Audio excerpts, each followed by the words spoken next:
या कार्यक्रमाचे सहप्रायोजक आहेत डॉमिनोज पिझ्झा। जेव्हा मनात येईल डॉमिनोज।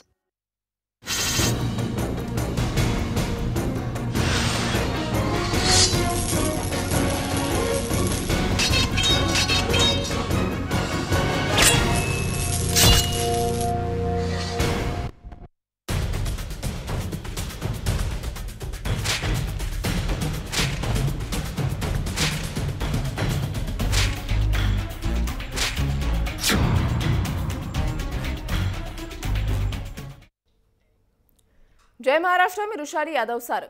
2014 मध्ये भाजप सरकार सत्तेत आलं। संघाची पार्श्वभूमी असलेल्या पक्षात कट्टरता असल्याचं वारंवार समोर आणलं गेलं, तरीही अच्छेदींसाठी भाजपला भरभरून मतदान केलं गेलं।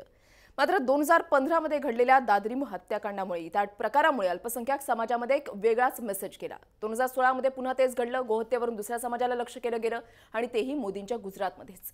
विरोधकांनी टीकेची झोड उठवली। गोरक्षणाचा कायदा आहेच, मात्र कथित गोरक्षकांची गुंडगिरी काही थांबण्याचं नाव घेत नाहीये। आपल्या महाराष्ट्रामध्ये नागपूरमध्ये घडलेल्या प्रकारानं पुन्हा एकदा अनेक प्रश्न उपस्थित झालेले आहेत। त्यामुळेच हा लक्षवेधी मुद्दा घेऊन तुमच्या समोर आलो आहोत की गोरक्षणाच्या नावाखाली गुंडगिरी योग्य आहे का।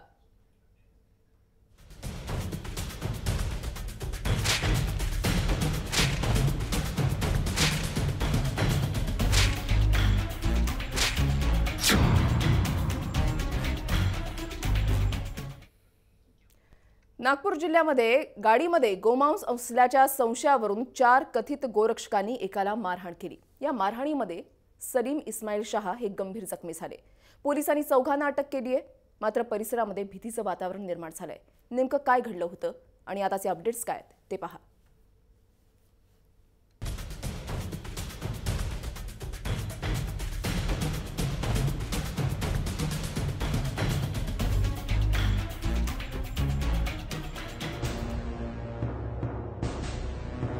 नागपूर जिल्ह्यातल्या भरसिंग गावात घडलेली ही घटना। कथित गोरक्षकांनी सलीम इस्माईल शाहला रोखून तुझ्या गाडीत गोमांस आहे असं सांगत मारहाण करायला सुरुवात केली।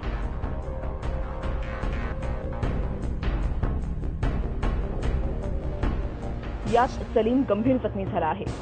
सलीमच्या दुचाकीच्या डिक्कीमध्ये गोमांस नाही तर मटण होतं आणि तो एका कार्यक्रमासाठी मटण घेऊन जात होता असा दावा सलीमच्या पत्नीने केलाय। उनको मैंने कॉल करी सर, मैंने बोली टाइम हो गया अभी तक आए नहीं आप। तो उन्होंने मुझे बताया कि मैं पुलिस स्टेशन में हूँ। बोले मेरे को इन लोगों ने मारे, बोले मेरे आंख में से खून निकल रहा, बोले मैं बेहोश हो गया बोले। तो पुलिस वालों ने मेरे को जाड़खेड़े में लाए, बोले उन्होंने सरकारी हॉस्पिटल में लेके गए, बोले फिर उन्होंने मेवा का लिख के दिए तो हमने मेवा मिला। तो ये गोमांस था या फिर मटन था? दूसरा मटन था सर, वो गोमांस नहीं था। गोमांस नहीं था। या प्रकरणाची गंभीर दखल घेत 4 आरोपींना अटक करण्यात आली आहे। त्यातला एक आरोपी हा प्रहार संघटनेचा तालुका अध्यक्ष असल्याचं समजतंय। पोलीस या प्रकरणी अधिक तपास करतायत।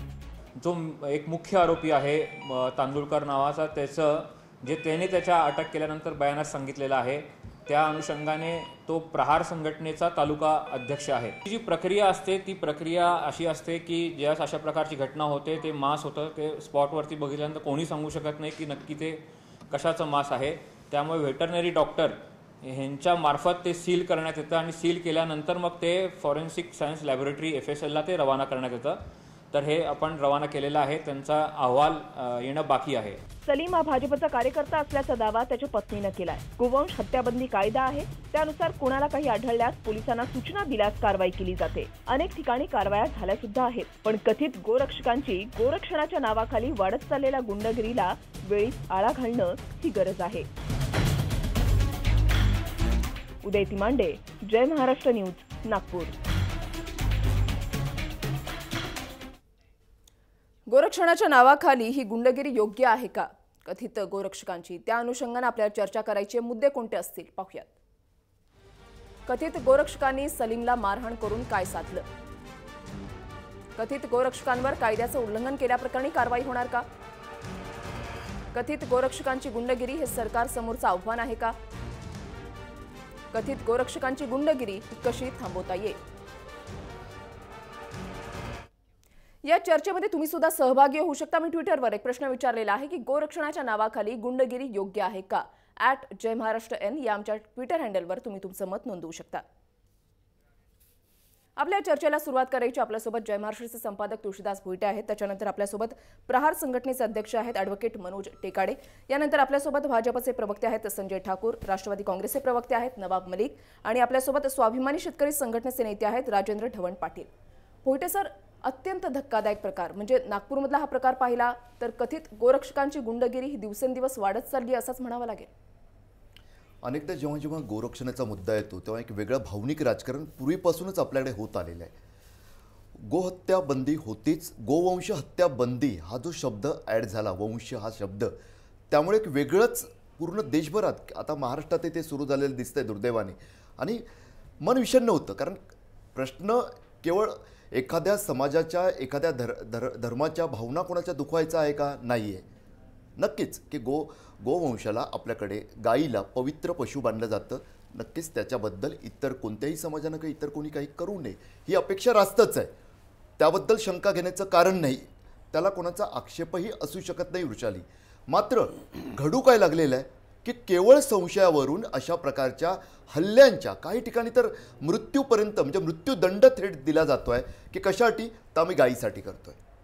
कालच कोपर्डीचा दिवस होता की कोपर्डीच्या एका आपल्या लेकीनं जीव गमावला, तिच्यावर अमानुष अत्याचार झाले. म्हणजे अनेकदा जेव्हा प्रश्न हा असा या शब्दात विचारलं जातं की गायीसाठी लढणारे जेव्हा एखाद्या बाईच्या बाबतीत अशा प्रकारची घटना होते तेव्हा मात्र अशा प्रकारचे हल्ले करताना जर दिसले, हे गोरक्षक असो किंवा आणखी कोणी स्वतःला संस्कृतीचे संरक्षक समजणारे, धर्मरक्षक समजणारे, ते खूप बरं वाटलं असतं. मात्र तसं होताना दिसत नाही. माझ्या मते तर आणखी एका वेगळ्या लार्जर स्केलवर या मुद्द्याला मी पाहतो. माझ्या दृष्टीनं हा मुद्दा आहाराधिकाराचा सुद्धा आहे.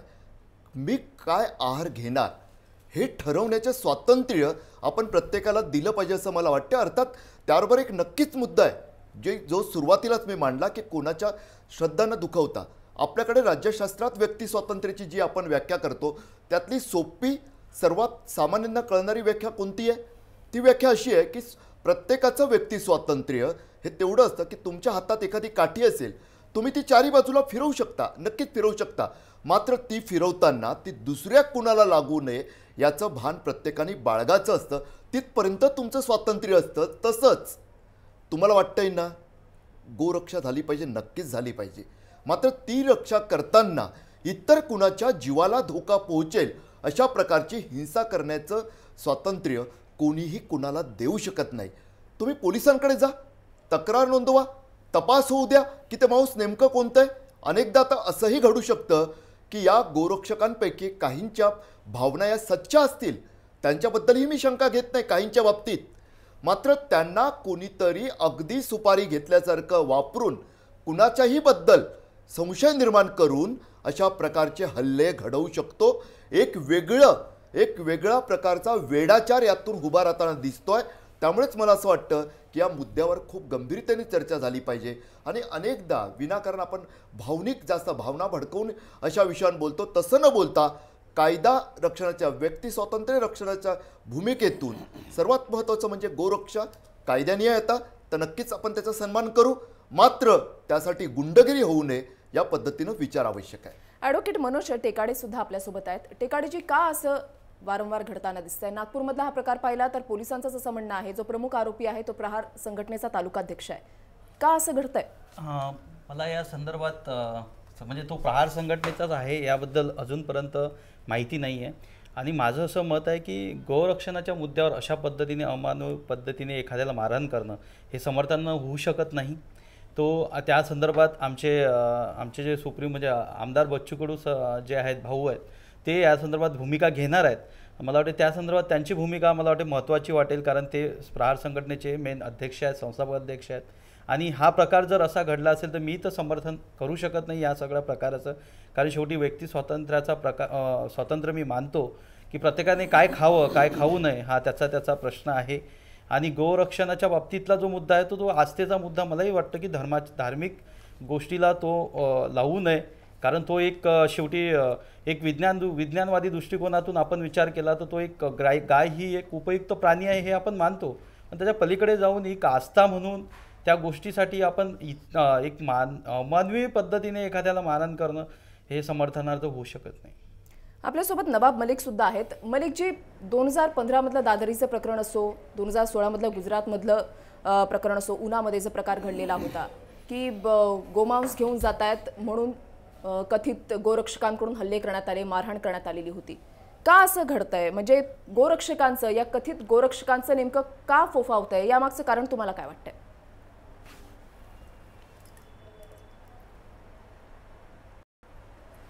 बघा, या देशामध्ये स्वतंत्रपूर्व काळापासून गायीची नावानी धार्मिक भावनेचं राजकारण हे काही नवं नाही.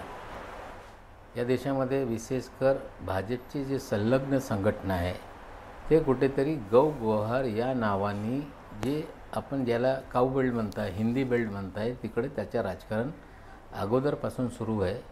आणि आता गेल्या 3 वर्षामध्ये सरकार आल्यानंतर ठिकठिकाणी घटना इतका टोकाला गेली की लोकांचा जीव घेण्यात आलेला आहे. विशेषकर सर्वात जास्त परिस्थिती वाईट झालेली आहे ते गुजरातमध्ये, झारखंडमध्ये, हरियाणामध्ये. लोकांना कुठेतरी तुम्ही पशु घेऊन जाताय, फाशीवर लोकांना लटकावण्यात आलेलं आहे. म्हणजे कुठेतरी राजकीय उद्देश घेऊन लोकांच्या भावनेशी खेळण्याचं जो काम आहे, त्यामुळे ही परिस्थिती निर्माण झाली. आत्ता हे जे संशय दाखवत आहे की तुम्ही घेऊन जाणारा जो मांस आहे तो गायीचा मांस आहे, हे कुठेतरी हे एक मोठा प्रश्न देशभर आणि या राज्यामध्ये पण निर्माण झालेला आहे. आमच्या म्हणणं स्पष्ट आहे, सरकारने गौमांस, त्याला इंग्रजीत बीफ म्हणतात, या राज्यामध्ये गायी आणि बैल याच्या कत्तल करण्याबाबत गायीचा कायदा अगोदर करण्यात आला होता. नंतर हा सरकार आल्यानंतर बैल पण त्याच्यात कुठेतरी समाविष्ट करण्यात आला. आता म्हशी कापण्यावर बंदी आहे काय? म्हशीचे स्लॉटर हाऊस सरकारी मान्यतेने परमिट देऊन या राज्यात सुरू आहे. रेडे कापण्याचे काम सुरू आहे. ठिकठिकाणी हे जिथे स्लॉटर हाऊस आहे तिकडे कापताय. तिथून लोक, काही मोठे व्यावसायिक असतील तर ट्रकने घेऊन जात आहे, लहान व्यावसायिक असतील तर स्वतःच्या गाडीमध्ये घेऊन जात आहे. आणि ठिकठिकाणी पुरवठा करत असताना तो मांस त्यांच्या डिक्कीत आहे, गाडीत आहे आणि हे गौमांसच आहे असं संशय घेऊन बरीचशी घटना घडते. कालची बारसिंगीची जी घटना त्या प्रकारची दिसते एकंदरीत. आता कायदा असताना त्याची अंमलबजावणी करण्याची जबाबदारी व्यक्तीला, कुठल्याही कायद्याची जबाबदारी नाही. एखादं कोणी हत्या माणसाची केली असेल तर त्याला माणूस मारू शकत नाही असा कायदा आहे. ठीक आहे, एखादा तुम्हाला संशय असेल तर तुम्ही पोलिसला इन्फॉर्म करू शकताय. कायद्याअंतर्गत जे अधिकार पोलिसांना देण्यात आले ते पोलीस कारवाई करतील. पण कुठेतरी लोकांची भावनेशी खेळून राजकारण करण्याची जी प्रवृत्ती आहे, त्यामुळे ही परिस्थिती भयंकर निर्माण झालेली आहे. पंतप्रधान सांगताय की हे स्वीकार आम्हाला होणार नाही. मुख्यमंत्री पण ते काल सांगताय की आम्ही हे सहन करणार नाही. पण हे सांगत असताना का थांबत नाही? जे तथाकथित गौरक्षक स्वतःला सांगताय त्यांच्यावर अंकुश आणण्यासाठी काही कायदे या देशात नवीन निर्माण करणार की नाही, हे सगळे प्रश्न आहे. जोपर्यंत कठोरतेने यांच्यावर कारवाया होत नाही, हे या भावनेच्या आधारावर या प्रकारची घटना अजिबात थांबणार नाही. बरोबर. म्हणूनच आम्ही म्हणतो की कथित गोरक्षकांचं नेमकं का फोफावतंय, का ते लोक कायदा हाती घेत आहेत? कारण पंतप्रधान नरेंद्र मोदींनी काही दिवसांपूर्वी गोरक्षकांचे कान उपटलेले होते आणि गोरक्षणाच्या किंवा गोभक्तीच्या नावाखाली माणसांची हत्या करणं खपून घेतलं जाणार नाही अशी सक्त ताकीद मोदींनी गोरक्षकांना दिलेली होती. साबरमती आश्रमाच्या शताब्दी महोत्सवामध्ये त्यांनी या मुद्द्यावर भाष्य केलेलं होतं. त्यावेळेचं त्यांचं वक्तव्य आपण पाहूयात. गाय के नाम पर किसी की हत्या की जाए, वो निर्दोष है कि गुनहगार है, वो कानून का काम करेगा. इंसान को कानून हाथ में लेने का हक नहीं है. क्या किसी इंसान को मारने का हमें हक मिल जाता? क्या ये गौभक्ति है? क्या ये गौरक्षा है? ठाकूरजी, मोदी स्वतः आवाहन करतायत की कायदा हातामध्ये घेऊ नका. त्यांनी गोरक्षकांना अक्षरशः चपराक या ठिकाणी लगावलेली आहे, मात्र तरी सुद्धा कायद्याचं उल्लंघन होताना दिसतंय.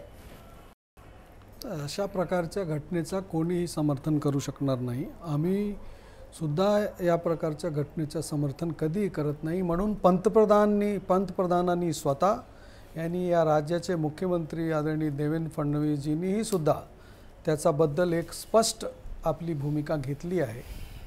पण फक्त गोमांसचा विषय नाही आहे. जर का आपल्याला माहीत आहे की गोमांसवर कायदेशीर बंदी आहे, त्याच्यामध्ये संशय, आता आपण दादरीचा उल्लेख करत होत्या, त्याच्यामध्ये आपण जर का पाहायला गेलं तर तुम्हाला माहीत पडेल की तो गोमांसच होता. माझं म्हणणं असं आहे की जर का कायदेशीर एखाद्या गोष्टीवर बंदी आहे तर त्याचा पालनसुद्धा केलं पाहिजे. जर का पालन केलं तर कोणालाही त्याच्यामध्ये वाद नसेल आणि कोणाला अशी परिस्थिती निर्माण होणार नाही की कोणाला अशा प्रकारची घटना करण्याचा एक अवसर उपलब्ध होणार आणि ते लोक तसे करू शकणार. तशी परिस्थितीच निर्माण होणार नाही.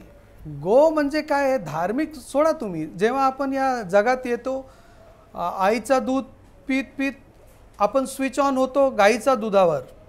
तो गाय एक सन्मानजनक आणि आदरणीय प्राणी आहे. या सर्वात, किंवा मी असो किंवा नवाब मलिक साहेब असो, लहानपणी दूध पिताना आईच्या दुधानंतर आपण गाईचाच दूध पितो. त्याच्यामध्ये काय हिंदू मुस्लिम असं तसं काहीच नाही आहे. म्हणून माझं म्हणणं असं आहे की जर का एखाद्या गोष्टीवर कायदेशीर बंदी आहे तर त्याचा पालन केलंच पाहिजे. दुसरी गोष्ट, या प्रकरणामध्ये ज्या प्रकरणाचं आपण उदाहरण आता दाखवलं आहे त्याच्यामध्ये FIR झालेली आहे, 3-4 लोकांना अटकसुद्धा झालेली आहे आणि कायदेशीर कारवाई चालू आहे त्यांच्यावर. आणि मुख्यमंत्र्यांनी स्वतः सांगितलेलं आहे की अशा प्रकारचा घटना परत परत आम्ही घडू देणार नाही आणि जे कोणी याच्यामध्ये इन्व्हॉल्व होतील त्यांच्यावर कायदेशीर कडक कारवाई केली जाईल. आणि प्रत्यक्ष समोर दिसतोय सुद्धा, त्याच्यामध्ये FIR झालेली आहे. न तपास झालेला की गोमांस आहे की नाही तरीसुद्धा 4 लोकांना अटकसुद्धा झालेली आहे. मला वाटतं सरकारची भूमिका अस्पष्ट आहे आणि सरकार ठामपणे त्याच्यावर काम करत आहेत. म्हणून सरकार किंवा सरकारबद्दल त्याच्याबद्दल काही बोलायचा काही प्रश्नच नाही आहे. हा एक भावनेचा प्रश्न आहे. जर का कोणीचा लोकांची भावना दुखत असेल, त्याच्याबद्दल काही झालं आहे तर आम्ही किंवा सरकारने कधीच त्याचं समर्थन केलेलं नाही आहे आणि करणार सुद्धा नाही. भावनांचा आदरच आहे. मात्र अशा पद्धतीने कायदा हाती घेऊ नये आणि जे कायदा हाती घेत असतील त्यांच्यावर कठोरातली कठोर कारवाई झाली पाहिजे. आता फक्त अटक झालेली आहे, गुन्हा दाखल करण्यात आलेला आहे, मात्र कठोर कारवाई सुद्धा झाली पाहिजे. ऋषालीजी, एक दिवसात काय फाशीला लावणार काय? मात्र महत्त्वाचा मुद्दा हाच येतो ना की तुमची सत्ता आल्यानंतर गेल्या 3-3.5 वर्षातच हे सुरू झालं ना. त्यापूर्वी अगदी जसं नवाब मलिक यांनी सांगितलं, स्वातंत्र्याच्या आधीपासूनच आपल्याकडे गाईच्या नावावर एक प्रकारच्या वेगळं भावनात्मक आहे. तुम्ही म्हणाल तसं मान्य करतो मी. मात्र नवाब मलिक म्हणाल तसं भावनात्मक राजकारण होत आलेलं आहे. मात्र गेल्या 3.5 वर्षात जेवढ्या गोरक्षक तथाकथित, मी त्या तथाकथित हा शब्द वापरेन, गोरक्षकांनी अशा प्रकारच्या हल्ले केलेत, जीवघेणे हल्ले केले, जीव घेतलेत, त्या घटना आत्ताच का वाढल्या? ही सरकारची जबाबदारी नाही का? तेच प्रश्न आहे. आता त्याच्याबद्दल जोपर्यंत त्याच्यामध्ये इन्व्हेस्टिगेशन होत नाही, गोरक्षक आणि गोरक्षकांचा जे दल आहे तो दल काय सरकारने निर्माण केलं, कोणी संस्था नाही आहे. आता कोण लोक आहेत त्याच्यामध्ये सध्या, खरं म्हणजे काय आहे त्याच्यात इन्व्हेस्टिगेशन नंतरच कळेल आपल्याला की आहे काय त्याच्यामध्ये. कदाचित राजकारण, सगळीकडे राजकारण होतं आणि याच्यामध्ये दुसरी राजकारण तुम्ही तसं पाहताय, नवाब मलिक साहेब तसं बघतायत. आणि माझं बघणं असं आहे की कदाचित आता ज्या लोकांनी हे माहीत पडालं की सरकारचं कामकाज खूप चांगल्यापणे चालू आहे, सरकारबद्दल कुणाला काही मुद्दा भेटणार नाही बोलायला, नाही ते डेव्हलपमेंटबद्दल बोलू शकतात, नाही ते भ्रष्टाचाराबद्दल बोलू शकतात.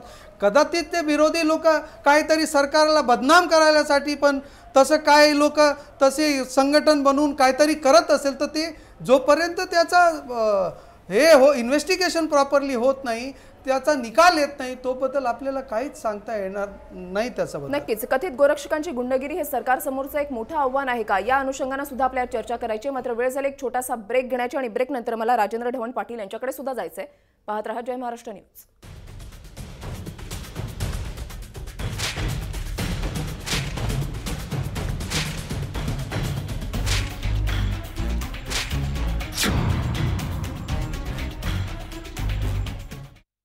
नागपूर जिल्ह्यामध्ये गोमांस असल्याच्या संशयावरून कथित गोरक्षकांनी एकाला मारहाण केली, त्याला जबर जखमी केलेला आहे. या प्रकरणाचा पुढचा तपास सुरू आहे. त्याच्यामुळे गायीसाठी आता गुंडगिरी वाढत चाललेली आहे का, या अनुषंगाने आपण चर्चा करण्याचा या ठिकाणी प्रयत्न करतोय. मला स्वाभिमानी शेतकरी संघटनेचे नेते राजेंद्र ढवण पाटील यांच्याकडे जायचंय. खऱ्या अर्थाने जर पाहायला गेलं तर गोरक्षण किंवा गायींबाबत ज्यांना बोलण्याचा खरा अधिकार आहे तो म्हणजे शेतकरी वर्ग, आणि त्याच्यामुळेच राजेंद्र ढवण पाटील यांना आम्ही त्या अनुषंगाने या चर्चेमध्ये सहभागी करून घेण्याचा प्रयत्न केलेला आहे. ढवण पाटीलजी, या संपूर्ण प्रकरणाकडे तुम्ही कशा पद्धतीने पाहता, तुमची भूमिका काय?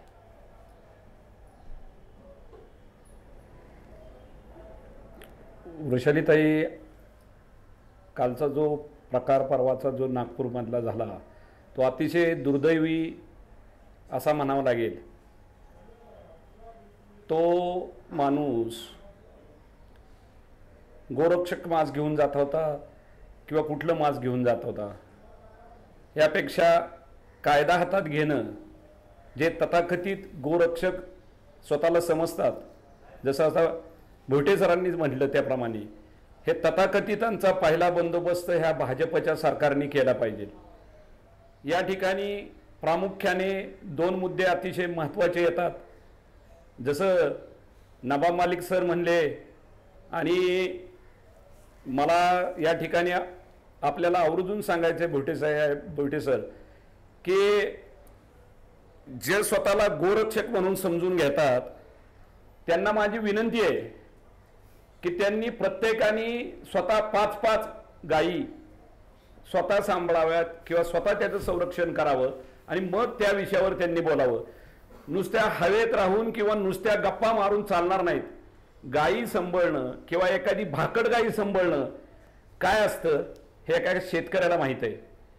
मी गायींचा धंदा केलेला आहे, माझ्याकडे अजून गायी आहेत. एक भाकड गायी असेल किंवा कुठलीही एक गायी सांभाळायची, जर्सी गायी म्हणलं किंवा जे हुस्टन गायी सांभाळायची म्हणलं, तिला कमीत कमी 80 ते 90 लिटर पिण्यासाठी पाणी लागतं.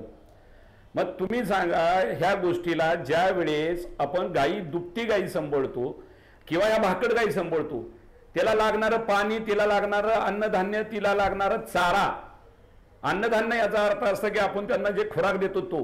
मग ह्या सगळ्या ज्या गोष्टी आहेत त्या गोष्टी ह्या दुष्काळाच्या काळात शक्य आहेत का? मग भाकड जनावरं सांभाळणं अतिशय कठीण आहे. परंतु गोहत्याला बंदी केली आहे, अजिबात दुमत. परंतु त्यामध्ये जे हे हवेत गोळी सोडतायत, हवेत बार करतायत, की शेतकऱ्यांनी आज मी बारामतीवरून पुण्यापर्यंत येत असताना कुठेही पावसाचा थेंब नाही. चारही बाजूनी, दोन्ही बाजूनी ज्या वेळेस बघितलं त्यावेळेस प्रत्येक ठिकाणी रस्त्याच्या कडेला जे गायी बांधलेल्या आहेत, मग त्या भाकड असतील, दुभत्या असतील, भाकड गायी शेतकरी बाजूला बांधतो, जनावर दुभत्या गायी बाजूला बांधतो. मग ह्या भाकड गायींना चारा उपलब्ध कोण करून देणार? कुठला करून देणार? शासन देणार आहे का ठाकूर साहेब? तुम्ही ह्या ज्या भाकड गायी आहेत त्याला चारा उपलब्ध करून मुख्यमंत्री साहेब देणार आहेत का? तुमचं म्हणणं असं आहे की चारा उपलब्ध करून देणार सरकार, तरीच आम्ही नाही करणार, नाहीतर आम्ही गोहत्या करणार. तुमचं म्हणणं असं आहे का? शेतकऱ्याला नाही, तुमचं म्हणणं असं आहे का की सरकार चारा नाही देणार तर आम्ही गोहत्या करणार, असं म्हणणं आहे का तुमचं? म्हणजे तुम्हाला गोहत्या करायचं नसेल तर सरकारने तुम्हाला चारा दिला पाहिजे असं म्हणणं आहे का तुमचं? मारू नका ना तुम्ही, जरा त्याचा काहीतरी भार उचला ना. सरकार चारा नाही देणार. अरे आम्हीच भार उचलतोय, आम्हीच भार उचलतोय. इतिहासात न झालेला काम या मुख्यमंत्र्यांनी केलंय शेतकरी बांधवांसाठी. तुम्ही केलेलं नाही, तुम्ही केलेलं नाही. या शेतकरी बांधवांसाठी इतिहासात न झालेला, कधीही न झालेला काम महाराष्ट्राच्या आदरणीय मुख्यमंत्र्यांनी केलेलं आहे. काय बोलताय तुम्ही? सरकार आहे तुमचं. अरे काय बोलताय तुम्ही? सरकार फक्त गप्पा हाणणार आहे. कधीही न झालेला प्रकार, कधीही न झालेला काम महाराष्ट्राच्या आदरणीय मुख्यमंत्र्यांनी शेतकरी बांधवांसाठी केलेला आहे. असं बोलून चालणार नाही. तुम्ही खोटं बोलणार आणि आम्ही ऐकू घेणार नाही. पेरणीला 10,000 तुम्ही खोटं बोलणार आणि आम्ही ऐकू घेणार, तसं चालणार नाही. सरकारबद्दल तुम्ही बोलू नका. ठाकूरजी ढवळपाटील, आपण थोडंसं मुद्द्यापासून भरकटतोय असं वाटतंय. सरकार तुम्हाला चारा नाही देणार, मग तुम्ही गोहत्या करणार का? तुम्ही गोहत्या करणार असं म्हणताय का तुमचं? ठाकूरजी ऐकून घ्या, ठाकूरजी ऐकून घ्या. ढवण पाटील यांचा जो मुद्दा आहे, झालेला इतके मोठे शेतकरी बांधवांसाठी कर्जमाफी दिली, सरकारनं कर्जमाफी दिली, महाराष्ट्राचे आदरणीय मुख्यमंत्र्यांनी त्याचा भान ठेवून बोला. तुम्ही नक्कीच नक्कीच त्याचा भान ठेवून बोला. बोलतानी या मुख्यमंत्र्यांनी जे केलेलं आहे तसं कधीही झालेलं नाही, असं काम केलेलं आहे मुख्यमंत्र्यांनी. महत्वाचा मुद्दा, ज्या मुद्द्यावर मला विचारायचं आहे, अरे मुद्द्याबद्दल बोला. तुम्ही मुद्द्याबद्दल ना बोलता इथे तिथे राजकारणी का बोलता? खर्च करणार आहेत. तुमचं असं म्हणणं आहे का की सरकार तुम्हाला चारा नाही देणार तर तुम्ही गोहत्या करणार, असं म्हणणं आहे तुमचं? ठाकूरजी, मुद्द्यापासून थोडंसं आपण भरकटतोय असं वाटतं. आपल्यासोबत आमदार त्यांना ऐकून घ्या. राजेंद्रजी, राजेंद्रजी थोडंसं शांत राहा. आपल्यासोबत आमदार बच्चू कडू. शेतकरी बांधवांसाठी आम्ही जो केलेला आहे तो कधीही झालेला नाही. ठाकूरजी ऐकून घ्या. आपल्यासोबत आमदार बच्चू कडू सुद्धा आहेत. नागपूर मधला जो संपूर्ण प्रकार घडलेला आहे त्याच्यामध्ये पोलिसांचं असं म्हणणं आहे की जे कथित गोरक्षक आहेत ज्यांनी मारहाण केलेली आहे त्याच्यामधला मुख्य आरोपी जो आहे तो प्रहार संघटनेचा तालुका अध्यक्ष आहे. आपल्यासोबत आमदार बच्चू कडू आहेत. कडूजी, या संपूर्ण प्रकरणावर तुमची भूमिका काय? तुम्ही कशा पद्धतीने पाहता याकडे? काय झालं, त्याने त्याला आम्ही सबक दिलेला आहे त्याला तालुका प्रमुख पदावरून सुद्धा कमी करतो आहे. कारण की एखाद्या माणसाला मारणं एकही पक्षाचं धोरण नाही आहे. आम्ही वाचवणारी माणसं आहे, आम्ही मारणारी माणसांनी लक्षात घ्या. आणि म्हणून आता राहिला गोहत्येचा प्रश्न, तर पोलीस काय करतोय, हप्ता खाऊन पोट भरले यांनी. आम्ही पाहतो का सीएमच्या पीएम पासून तर सीएम पर्यंत तर पंचायत पर्यंत तर पोलिसांपर्यंत यांनी सगळी या कायद्याचं आम्ही पाहतो. दारूबंदी आहे, अवैध वाहतूक चालू आहे, खुलेआम गुटखा विक्री सुरू आहे, सगळं चालू आहे. कायदे अस्तित्वात आहे हो, पण प्रत्यक्षात करप्शन जे आहे ते तच्या तसं कायम आहे. कायद्याचा प्रभाव संपला म्हणून कार्यकर्त्याला तिथं धाव घ्यावं लागतं आणि मग अशा प्रकारची घटना तिथे घडतं. दुसरी अधिक एक गोष्ट महत्वाची आहे का एखादा कायदा करत असताना त्याचे परिणाम कोणाकोणावर होतं ते तपासलं का सरकारनं. गोवंश हत्याबंदी केली, बरोबर आहे, ठीक आहे, हत्या होऊ नये, आम्ही त्याला मान्य आहे. पण आम्ही पाहतो का याच्यामध्ये तो शेतकरी मरायला लागला तर त्याचा भाकड बैल जेव्हा तो बाहेर जातो विकतं तो 20,000 विकायचा आणि नवीन बैल घ्यायचा. नुकसान तर शेतकऱ्याचं झालं ना. किती भाजपवाल्याकडे बैल आणि गाई आहे, हे सगळे शहरात फिरणारे लोक आहेत, त्याच्याकडे किती आहे. माझं असं म्हणणं आहे का याच्यातून जे तुम्ही त्या शेतकऱ्याला नुकसान झालं त्याला अनुदान देणार का नाही देणार? अरे ज्यानं आयुष्यभर गाई म्हैस पाळल्या त्याची आत्महत्या होत आहे ना. तुम्ही गाई म्हशीची हत्या होऊ नये असं म्हणताय, पण माझ्या शेतकऱ्याची आत्महत्या होते त्याला कोण जबाबदार आहे? त्याच्याकडे कोण लक्ष देणार आहे?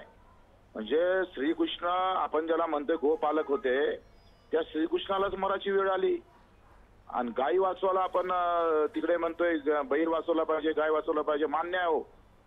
पण आपण सांगतोय का त्याचा परिणाम ज्या शेतकऱ्यावर होतं त्याच्यासाठी योजना आखली पाहिजे. ज्याला वाटतं ना गाय वाचली पाहिजे, बैल वाचला पाहिजे, भूमिका मांडली त्याबद्दल बच्चू कडू आपणास धन्यवाद देतो. पुन्हा एकदा राजेंद्र ढवण पाटील, मगाशी वृषाली म्हणाली तसं की शेतकऱ्यांपेक्षा जास्त अधिकार गायीवर बोलण्याच्या या देशात कुणालाही असू शकत नाही. राजेंद्रजी बोला तुम्ही. सर, मी आपल्याला आत्ताच सांगितल्याप्रमाणे संजय ठाकूर साहेबांना एक माझी नम्र विनंती, माझे मुद्दे तुम्ही ऐकून घ्या आणि माझे मुद्दे झाल्यानंतर तुम्ही बोला. तुम्ही जे बोलतायत की ते आमची गोहत्या बंदीला अजिबात तुम्ही जे म्हणतायत त्याशी आम्ही सहमत आहोत, गोहत्या झाली नाही पाहिजे. परंतु ठाकूर साहेब, आज आपण या ठिकाणी माझा शेतकरी पाऊस नसताना आणि त्या परिस्थितीत या गायी सांभाळतोय किंवा ज्या बाकीचे त्याला पालन पोषण करतोय, आज त्याची परिस्थिती नाजूक असताना शेतकऱ्याचं रानात पीक नाही, शेतकऱ्याला कुठल्याही प्रकारची आज तुम्ही शासन नुसतं खोटं बोलून त्याला सवलत देत नाही, 10,000चं कर्ज दिलं नाही, आज कुठेही पाऊस नाही, हवामान खातं तर हवेत गोळ्या झाडतंय, त्याला कुलूप लावणार हे आम्ही डिक्लेअर केलेले लावणार आहे. आज हवामान खात्याने गेल्या दिवसात डिक्लेअर केलं, झाला पाऊस, चारा उपलब्ध झालेला आहे. चारा उपलब्ध झालेला नसल्याने भुटे सर आज अशी परिस्थिती आहे, बारामती नाही सगळ्या पश्चिम महाराष्ट्रात असेल, बाकी विदर्भात असेल, मराठवाड्यात कुठेही चारा उपलब्ध नाही. मग ज्या ठिकाणी भाकड गायी आहेत, त्या ठिकाणी ज्या दुभत्या गायी आहेत, त्या शेतकरी त्याचा वर्गवारी करतो, दुभत्या गायी बाजूला बांधतो, भाकड गायी बाजूला बांधतो. चाऱ्याचा भुटे सर प्रश्न इतका बिकट आहे, शेतकऱ्याची परिस्थिती अडचणीची आहे. शेतकरी कुठलाही गायी असेल, बैल असेल, त्याला स्वतःच्या मुलासारखं सांभाळतो. बैलाचा जे बैलपोळा असतो किंवा इतर ज्यावेळेस सण असतात त्यावेळेस त्या गायीची पूजा केली जाते, बैलाची पूजा केली जाते. वृषालीताई, आता तुम्ही सांगा, ज्या वेळेस शेतकऱ्याला स्वतः जगायला पैसे नसताना, त्याला पेरणीला पैसे नसताना, ज्या भाकड जनावराचं करायचं काय? संजय ठाकूर साहेब, तुम्ही आम्हाला असं म्हणता की तुम्ही गायी मारणार का? अजिबात नाही.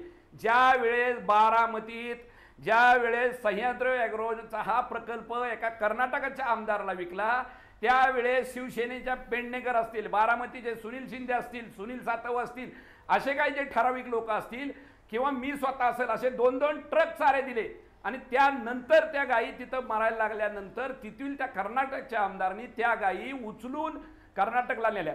अहो संजय ठाकूर साहेब, तुम्ही तिथं राहताय, तिथं नुसत्या हवेत गोळा हाणताय. जरा ग्राउंड लेवलला या, काम करा. गाय काय असते ते बघा. नागपूरमध्ये राहून नाही तुम्हाला कळायचं. ह्या नुसतं बोलण्याच्या गप्पा आहेत मुद्दा आहे तुमच्या. की कुठेतरी असं वाटतंय ऐका पाटील साहेब, तुम्हाला एक सांगतो, ऐका जरा मी सांगतो, मी पण शेतकरी आहे. ऐका जरा, मी पण शेतकरी आहे, माझ्याकडे पण म्हैस आणि गाई आहे. आणि तुम्हाला एक सांगतो, 15 वर्षात किंवा 25 वर्षात जे काही झालेलं नाही, शेतकरी बांधवांसाठी विजेचा कनेक्शन किंवा शेती जलपंपाचं कनेक्शन किंवा शेतकरी बंधूंसाठी जलयुक्त शिवाराचा जो प्रोग्राम चालवला, या मुख्यमंत्र्यांनी जे काय केलेलं आहे संजयजी, शेतकऱ्यांसाठी कधीही झालेला नाही. सरकार जे करताय त्याबद्दल आता चर्चा नाही करायची आहे. थोडंसं या बारामतीचा उल्लेख करताय तुम्ही, थांबवतो मी. मला दोघांना मी थांबवतोय. नवाब मलिक राष्ट्रवादी काँग्रेसचे नेते आपल्या सोबत आहेत. नवाब मलिक कुठेतरी असं वाटतं का की आता संजय थोडंसं नैसर्गिक आपत्यामध्ये सरकार काय करणार तुम्ही सांगा. पाऊस नाही पडत आहे, त्याच्यामध्ये सरकार काय करणार. सरकारने वीज कनेक्शन दिलं, शेती पंप जलपंपाच्या 10 किंवा 15 जास्त कनेक्शन दिलं. तुम्हाला वीज कनेक्शन देतो, जलपंप कनेक्शन देतो, सर्व काही शेतकऱ्यांसाठी आघाडी सरकार म्हणायचं आमचं सरकार. संजय ऐकून घ्या. मुख्यमंत्री करणारे महाराष्ट्राचे आदरणीय मुख्यमंत्री देवेंद्र फडणवीस, तुम्ही फक्त भाषण देणार. त्यांना सांगा.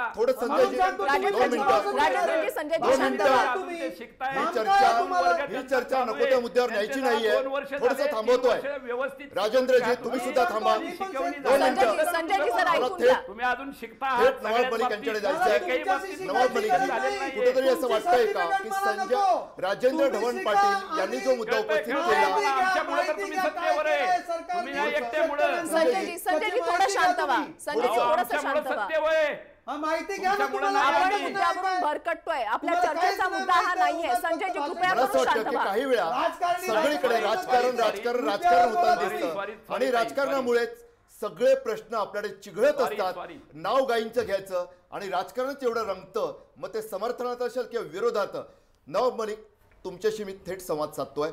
राजेंद्र ढवण पाटील यांनी जो मुद्दा उपस्थित केला त्यातला एक मुद्दा होता की वास्तव माहीत नसतं.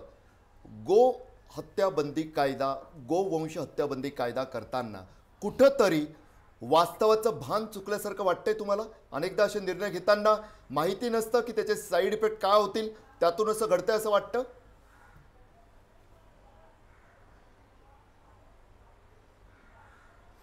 नाही, असं बघा, गायीवर प्रतिबंध 75 साली या राज्याने स्वीकारला. त्या काळामध्ये चर्चा करून विधिमंडळामध्ये बैल या कक्षात येऊ नये त्यासाठी तो कायद्यामध्ये तरतूद करण्यात आली होती. 95 साली जेव्हा भाजपच्या सरकार आलं त्यांनी भावनेच्या आधारावर तो कायदा केला. आमच्या सरकार असताना वास्तविक याची अंमलबजावणी हे बरोबर नाही, त्यासाठी आम्ही थांबून ठेवला. एखादा बैल जर तो म्हातारा झाला त्याला सांभाळणं म्हणजे कुठेतरी दररोज 200-300 रुपये लागते. शेतकऱ्यांना ते बैल विकून नवीन बैल घेण्यासाठी 20-25 हजार रुपये मिळते. अशी एकंदरीत ग्रामीण अर्थव्यवस्था शेतकऱ्यांना फायदेशीर आहे, त्यासाठी 75 साली तो कायद्यामध्ये वगळण्यात आला होता. आता सरकारला हे कुठेतरी बैल कापू नये ही अपेक्षित असेल, शेतकऱ्यांनी विकू नये अपेक्षित असेल, तर सरकारने बैल खरेदी योजना 20,000 देऊन आणली पाहिजे. बैलांसाठी कुठेतरी छावण्या निर्माण केली पाहिजे. गौरक्षक करायचं आता सरकारने बजेटमध्ये तरतूद करून या सगळी जे भाकड गाई त्याला शेतकऱ्यांना पैसे देऊन ताब्यात घेतली पाहिजे. ताब्यात घेता येत नसेल तर कुठेतरी आपण त्यांना पैसे देण्याची तरतूद करा की जर महिन्याला तुम्हाला एक भाकड गाई असेल, म्हातारा बैल असेल, तुम्ही रजिस्टर करून घ्या आणि त्यांना कुठेतरी पैसे देऊन शेतकऱ्यांना सांगा सांभाळा. पण सरकार जबाबदारी घेत नाही आणि शेतकऱ्यांवर जबाबदारी टाकून शेतकरी असं सांभाळू शकत नाही. त्याची अडचण वाढलेली आहे.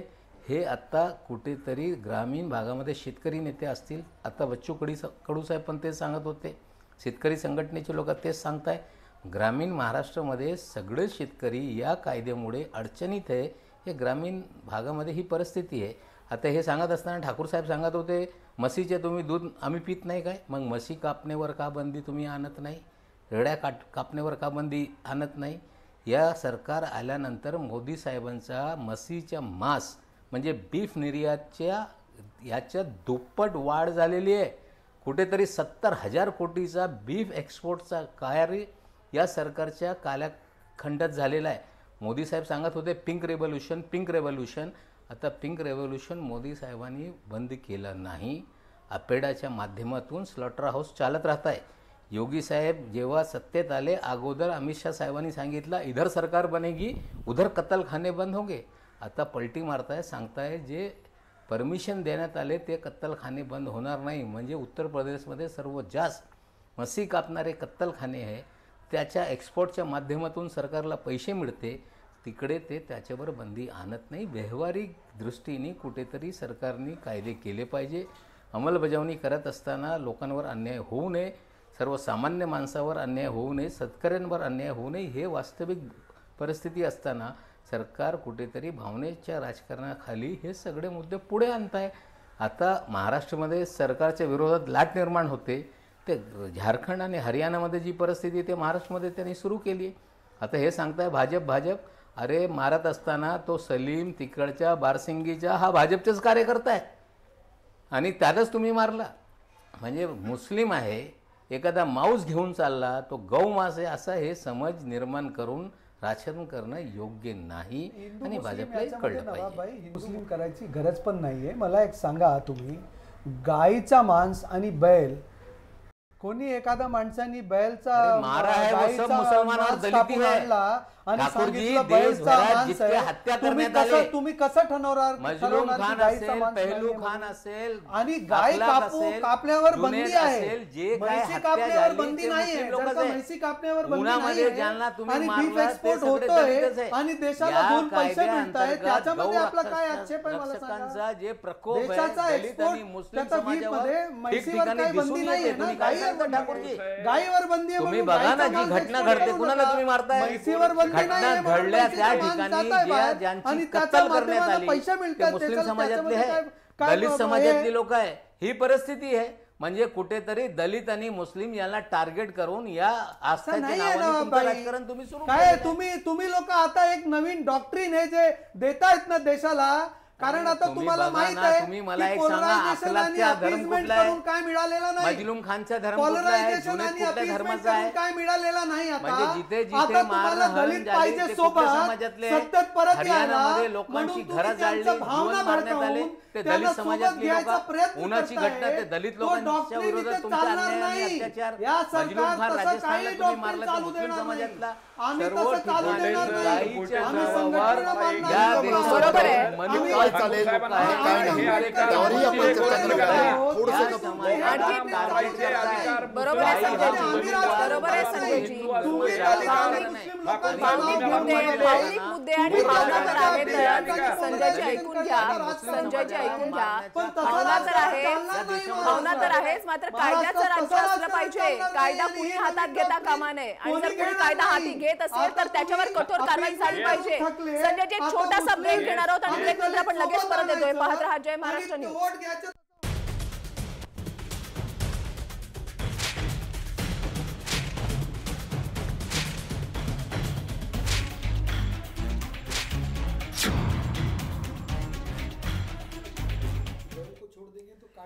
चर्चेच्या शेवटच्या टप्प्यामध्ये आपण आलेलो आहोत, त्याच्यामुळे आपल्याला या मुद्द्यावर चर्चा करायची की कथित गोरक्षकांची गुंडगिरी आता नेमकी कशा पद्धतीनं थांबवता येईल. ॲडव्होकेट मनोज टेकाळे. मला असं वाटतं वृषाली की थोडंसं एक मध्ये मी येतो, कारण महत्वाचा मुद्दा असा आहे की नवाब मलिक यांनी जो मुद्दा मांडला, म्हणजे संजयजी भावना कळतात मला, अगदी गायीविषयीची तुमची श्रद्धा तिचा मीही सन्मान करतो. या चर्चेचा प्रत्येकाला त्या श्रद्धेविषयी काहीही आक्षेप नाही आहे. मुद्दा हा आहे की आत्ताच नवाब मलिक यांनी जी माहिती दिली, जो एक संशय, जो एक आरोप त्या ज्याच्यावर हल्ला झाला त्या व्यक्तीच्या पत्नीनं स्वतः दावा केलेला आहे की तो भारतीय जनता पक्षाच्या अल्पसंख्याक मोर्चाचा स्थानिक पदाधिकारी, तुमचाच पदाधिकारी भाजपचा, गोमांस घेऊन चाललेला असताना त्या संशयावर, म्हणजे तो गोमांस आहे का हे सुद्धा खात्रीशीर कोणी बोलू शकत नाही, मात्र केवळ त्या संशयावरून त्याच्यावर हल्ला होतो. हे कितपत योग्य वाटते तुम्हाला? तुमच्याच पक्षाचा पदाधिकारी, शेजारी माझ्या बसलेल्या ॲडव्होकेट मनोज टेकाडे, प्रहार संघटनेचे, त्यांच्या पक्षाचे हल्लेखोर, म्हणजे नेमकं हे कळतच नाही. हे राजकारण काय चाललंय? केवळ सामान्य माणसांच्या भावनांशी खेळ. सत्तेत सर्वोच्च पदावर बसलेले पंतप्रधान, राज्याचे मुख्यमंत्री ते सरळ सांगतायत की ही गुंडागिरी आहे आणि आम्ही चालू देणार नाही. आता इमिडिएटली अटक झाली, इमिडिएटली FIR झाली आहे. FIR झाल्यानंतर 4 लोकांना अटक झाली आहे आणि कायदेशीर कारवाई चालू आहे, कडक कारवाई चालू आहे. आता तुमची अपेक्षा असं असेल की 1 दिवसात पकडून तुम्ही फाशी द्या, तर इथे तर आतंकवादी हल्ले होतात आणि आपण आतंकवादी पकडतात, त्यांना सुद्धा वर्षानुवर्ष फाशी होत नाही आणि त्याच्यामध्ये तुमची अशी अपेक्षा असेल की यांची फाशी 2 दिवसात होणार, तसं होणार नाही. एक प्रक्रिया असते, न्यायिक प्रक्रिया असते, न्यायिक प्रक्रियेच्या माध्यमातून कारवाई चालू आहे. गोरक्षक जे आहे ते कायद्यापेक्षा मोठे झालेत का? भारतीय जनता पक्षाचं सक्षम सरकार, सरकारने बनवलेलं आहे का? अहो, पण त्या गोरक्षकांना ते पोलिसांना जुमानत नाही, कायद्याला जुमानत बऱ्याच नाही. अँटी सोशल एलिमेंट आहात या देशातली, या देशात आहेत आणि ते करतायत. सरकार मगाशी लक्षात ठेवा, तुमच्या युवादातला दुटप्पीपणा, हो हा शब्द वापरावा लागतोय. नवाब मलिक यांनी उघड केला, पिंक रिव्होल्युशनच्या नावाखाली म्हैशींची कत्तल चालते, गायची नाही. राजेंद्र ढवण मगापासून त्या मुद्द्यावर बोलू पाहतात. राजेंद्रजी बोला तुम्ही. सर, आज आपण ज्या वेळेस हॅलो बोला बोला तुम्ही बोला. हॅलो हॅलो राजेंद्रजी बोला. हॅलो हॅलो नाही तुम्ही बोलत राहा. आवाज येत नाही. हो आवाज येत नाही. हो राजेंद्रजींकडे आपला तुम्ही बोलत राहा राजेंद्रजी. जर आवाज येत असेल, मला असं वाटतं की तोपर्यंत मी मनोज टेकाडे यांना विचारतो. मनोजजी, मुद्दा तोच आहे. बच्चू कडू आता तावातावाने बोलले, त्यांनी पक्षाच्या पदावरून काढायची घोषणा केली. म्हणजे विचित्र राजकारण वाटतंय मला. जो प्रश्न मी संजयजींना विचारला की त्यांच्या पक्षाचा पदाधिकारी त्याच्यावर गोमांस घेऊन जाण्याचा एक संशय आहे, म्हणजे तो संशय आहे खरं तर. अजून ते मांस आहे की नाही, पोलीस अधिकारी सुद्धा बोललेत आपल्याला. पुन्हा एकदा राजेंद्रजी यांच्याकडे जातोय मी. राजेंद्रजी बोला तुम्ही. सर, मला ठाकूर साहेबांना एकच सांगायचे, जे भाकड जनावरं आहेत, ज्या भाकड गायी आहेत किंवा जे जर्सी गायी आहेत किंवा जे कुठल्याही शेतकऱ्याकडे भाकड असणारं जनावर, त्या जनावराचं सध्याच्या परिस्थितीत शेतकऱ्यांनी करायचं काय? आज तुम्ही ह्याचं उत्तर पहिलं दिलं पाहिजे. शेतकरी अतिशय अडचणीत आहे. पाऊस झालेला नाही आहे. दुबार पेरणीचं संकट शेतकऱ्यावर आहे. मग ह्या ज्या गोष्टी ज्या वेळेस होत असतात, महत्त्वाचा मुद्दा आहे राजेंद्रजी, महत्त्वाचा मुद्दा थांबवतो तुम्हाला. संजय ठाकूर, भाकड जनावरं विकूनच शेतकरी नवीन जनावर घेत असतो आणि ज्या वेळेस नवीन जनावराला त्याला पैसे नसतात, त्यावेळेस तो भाकड जनावर न कामाला चालणारा बैल किंवा जो म्हातार झालेला, त्याच वेळेस तो नवीन धी घेत असतो. आणि त्यासाठी सरकारने काहीतरी आर्थिक मदत भुटे सर शासनाने या शेतकऱ्याला दिलीच पाहिजे. ज्या वेळेस तो दिल त्याच वेळेस शेतकरी भाकड जनावरं पोसू शकणार आहे आणि त्या नाही दिली तर तो भाकड जनावरं पोसणार नाही. तो उद्याच्याला त्याची स्वतःची भाकड जनावरं रस्त्यावर कुठेतरी सोडून देणार. मग ह्याची जमान हे गोरक्षक घेणार आहेत का? संजय ठाकूर घेणार आहेत का? हा महत्त्वाचा मुद्दा आहे. ह्याच्यावर पहिले मला द्यावं. संजय ठाकूर, संजयजी, महाराष्ट्राला भारतीय जनता पक्षाच्या वतीनं तुम्ही शब्द देणार आहात, जबाबदारी घेणार आहात या भाकड जनावरांना जगवण्याची. आणि त्याचबरोबर नवाब मलिक यांनी जो मुद्दा मांडला की भाकड जनावरं 20,000 रुपये द्या आणि विकत घ्या आणि शेतकऱ्याला खड्ड्यात जाण्यापासून वाचवा. राजेंद्र ढवण सुद्धा तोच मुद्दा मांडतात आहे. करायचं काय भाकड जनावरांचं? भावना वगैरे सर्व ठीक आहे, श्रद्धेचा सुद्धा सन्मान करतो, मात्र शेतकऱ्याला जगवण्यासाठी ती भाकड जनावरं, त्यांना त्या जनावरांना सुद्धा जगवलं पाहिजे. त्या गायींना सुद्धा, बैलांना सुद्धा, ते भाकड असतील, वृद्धावस्थेत पोहोचले असतील तर त्यांना जगवण्याची जबाबदारी सरकार घेणार का? महाराष्ट्राला तुम्ही सांगितलंच पाहिजे. असं आहे, मी तेच सांगत होतो, राजेंद्रजींना पण तेच सांगत होतो की जर का पाऊस नाही पडते, अच्छा पाऊस नाही पडत आहे, ती नैसर्गिक आपदा आहे, त्याच्यामध्ये सरकार काय करू शकणार? आणि पाऊस नाही आहे म्हणून सरकारला तुमच्याशी जास्त चिंता आहे, सरकारसाठी चिंतेचा विषय आहे आणि सरकार त्याच्यामध्ये जे काही करू शकणार, जास्त जे काही करू शकणार सरकार ते करणारच आहे. कारण ती आमची चिंता, आम्हाला जास्त चिंता आहे.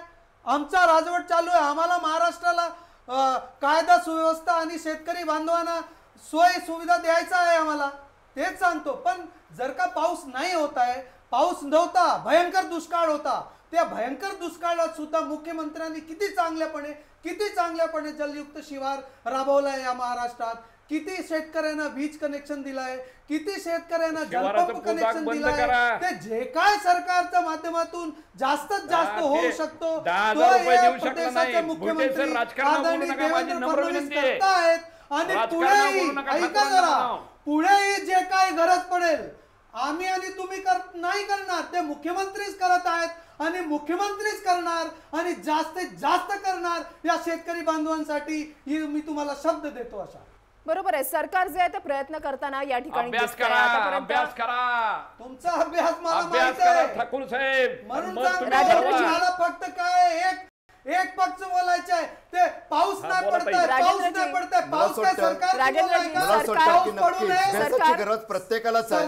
प्रत्येकाने जर अभ्यास व्यवस्थित केला तर कायदा, संजयजी, कायदा करण्यापूर्वी सुद्धा अभ्यास करण्याची गरज होती असं मला वाटतंय. वेळ खूप कमी आहे आपल्याकडे वेळ सर संपलेलाच आहे. कारण की बघायला गेलं तर श्रद्धेचा विषय, प्रत्येकाचा श्रद्धेच्या आणि भावनांचा आम्ही सन्मानच करतो, मात्र भाकड सुद्धा मुद्दा आहेच. त्याचा सुद्धा व्यावहारिक दृष्ट्या सरकारनं विचार केला गेला पाहिजे. कारण नागपूरमध्ये जे काही घडतंय ते याच्या पुढे पुन्हा असं कुठेही कुठल्याही भागामध्ये, देशाच्या कुठल्याही कानाकोपऱ्यामध्ये, राज्याच्या कुठल्याही कानाकोपऱ्यामध्ये घडू नये, ही जबाबदारी सुद्धा सरकारचीच आहे. कायद्याचा धाक राहिला तर अशा घटना घडणार नाहीत. तुम्ही सर्व मान्यवरांनी या चर्चेसाठी आपला अमूल्य वेळ दिलात आणि सहभागी झालात त्याच्याबद्दल आपल्या सर्वांचे आभार. आणि इथेच थांबतोय. पाहत रहा जय महाराष्ट्र न्यूज.